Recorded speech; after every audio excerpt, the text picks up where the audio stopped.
नमस्कार दोस्तों, कैसे हो आप सभी। आप सभी का स्वागत है हमारे यूट्यूब चैनल जीकेडी एजुकेशन में। दोस्तों, आज के इस वीडियो में हम बात करेंगे मीराबाई से जुड़े कुछ महत्वपूर्ण तथ्य। मीराबाई से जुड़े जो कुछ महत्वपूर्ण जो तथ्य हैं उनके बारे में आज इस वीडियो में हम बात करेंगे। ठीक है दोस्तों, अगर आप हमारे यूट्यूब चैनल पर नए हो तो अभी हमारे यूट्यूब चैनल को सब्सक्राइब कर लीजिए और बेल आइकन को प्रेस कर लीजिए ताकि आने वाले नए वीडियो की नोटिफिकेशन सबसे पहले आप तक पहुंच जाए। ठीक है दोस्तों, बिना देरी किए हुए ही वीडियो को करते हैं स्टार्ट। ठीक है दोस्तों, मीराबाई है, इसका जन्म है वो 1498 में मेड़ता नागौर में हुआ था। ठीक है, मीराबाई का जन्म है वो 1498 में हुआ था। ठीक है, और दादू जी के जो चौथे पुत्र है रतन सिंह है उसके घर में हुआ था। ठीक है, दादू जी है उसके जो चौथे पुत्र है ना रतन सिंह, उसके घर में हुआ था। ये बचपन से ही मीराबाई जो है ये बचपन से ही कृष्ण भक्ति में रुचि लेने लगी थी। ठीक है, मीराबाई जो है वो बचपन से ही कृष्ण की जो भक्ति है उसमें रुचि है वो लेने लगी थी। मीरा का जो विवाह है वह मेवाड़ के सिसोदिया राज परिवार में हुआ था। मीरा का जो विवाह है वह मेवाड़ के सिसोदिया राज परिवार में हुआ था। चित्तौड़गढ़ के जो महाराजा भोजराज सिंह थे उनके पुत्र हैं वो इनके पति थे। महाराजा भोजराज इनके पुत्र नहीं, जो भोजराज है वो इनके पति थे जो मेवाड़ के महाराणा सांगा के पुत्र थे। मेवाड़ के जो महाराणा सांगा थे उसके पुत्र कौन थे? महाराजा भोज सिंह, कहाँ के? चित्तौड़गढ़ के। वो मीराबाई के पति थे। ठीक है, कुंभा के पुत्र थे।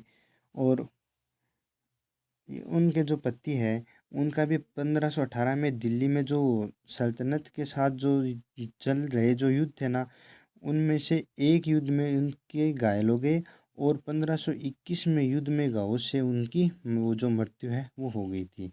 और खानवा का जो युद्ध है उसमें बाबर पहले जो मुगल सम्राट है उसके खिलाफ उनकी हार के कुछ दिनों बाद उनके पति और ससुर राणा सांगा दोनों की मृत्यु हो गई। ठीक है, पति की मृत्यु के बाद उन्हें पति के साथ सती करने का प्रयास किया गया किंतु मीरा इनके लिए तैयार नहीं हुई। मीरा के जो पति है उनका अंतिम संस्कार चित्तौड़ में मीरा की अनुपस्थिति में हुआ और पति की जो मृत्यु है उस पर भी मीरा माता ने अपना श्रृंगार नहीं उतारा क्योंकि वह गिरधर को अपना पति मानती थी। ठीक है दोस्तों, मीराबाई का जो पिता है वह रतन सिंह था, दादू का पुत्र था। ठीक है, और पति है वो भोजराज सिंह कुंभा का पुत्र था। और मीराबाई है इसके गुरु कौन थे? संत रैदास जो है ये मीराबाई के गुरु थे। संत गुरु जो रविदास या रैदास एक ही बात है, कोई सा भी नाम बोल सकते हो। संत गुरु जो रविदास है वो 15वीं सदी के एक महान समाज सुधारक थे। ठीक है ना, उन्होंने भेदभाव से ऊपर उठकर समाज कल्याण की सीख दी। और जो संत गुरु रविदास हैं उसके जन्म से जुड़ी जो ज़्यादा जानकारी है वो नहीं है, लेकिन कुछ साक्ष्यों और तथ्यों के आधार पर महान संत गुरु रविदास का जन्म है वो 1377 के आसपास जो है वो माना जाता है। हिंदू धर्म महीने के अनुसार जो संत गुरु रविदास या रैदास है उनका जन्म माघ महीने के जो पूर्णिमा के दिन है हुआ था। उन्हें संत रैदास के या रविदास के नाम से जाना जाता है। और अगर देखा जाए तो गुरु रविदास का जो जन्म है वह उत्तर प्रदेश के जो वाराणसी शहर है उसके जो गोवर्धनपुर जो गांव है उसमें हुआ था।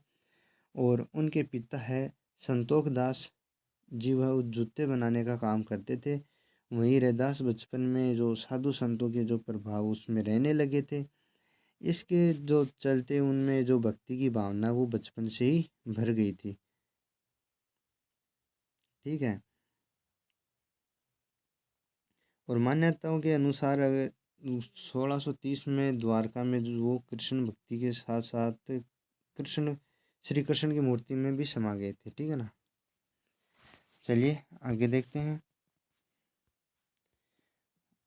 उपनाम देखे जाए तो जसोदा और राजस्थान की राधा है वो इनके उपनाम है।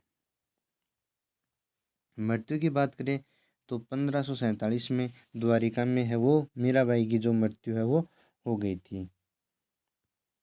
मीराबाई है वो अपने अंतिम वर्षों में मीरा द्वारका या वृंदावन में रही, जहाँ जो किंवदंती है उनके अनुसार 1547 में मीराबाई के देवर है उसके द्वारा जहर दिए जाने के बाद वह चमत्कारिक रूप से कृष्ण की मूर्ति में विलीन हो गई। ठीक है।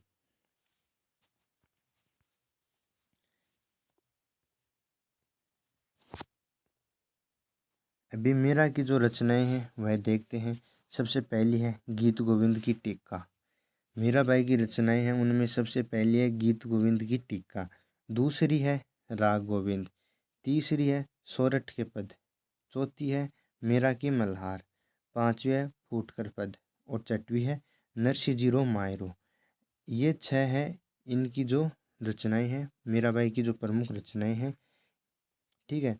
मीराबाई के भक्ति गीतों को पदावली कहा जाता है। मीराबाई के जो भक्ति गीत हैं उनको क्या कहा जाता है? पदावली कहा जाता है। ठीक है। और प्रसिद्धि किनके कारण है? कविता और कृष्ण भक्ति के कारण मीराबाई है वो प्रसिद्ध है। ठीक है।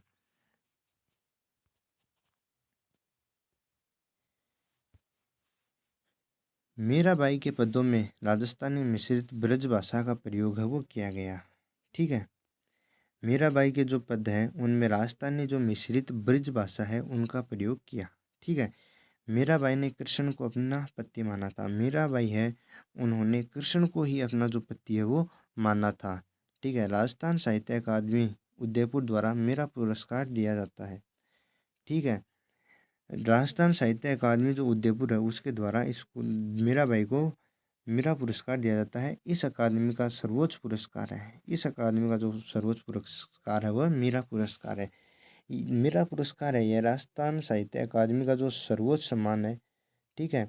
जो किसी साहित्यकार के संपूर्ण साहित्यिक योगदान के लिए दिया जाता है। इस पुरस्कार का जो नाम है वो प्रसिद्ध भक्त जो कवियत्री कौन मीराबाई के नाम पर है वो रखा गया है।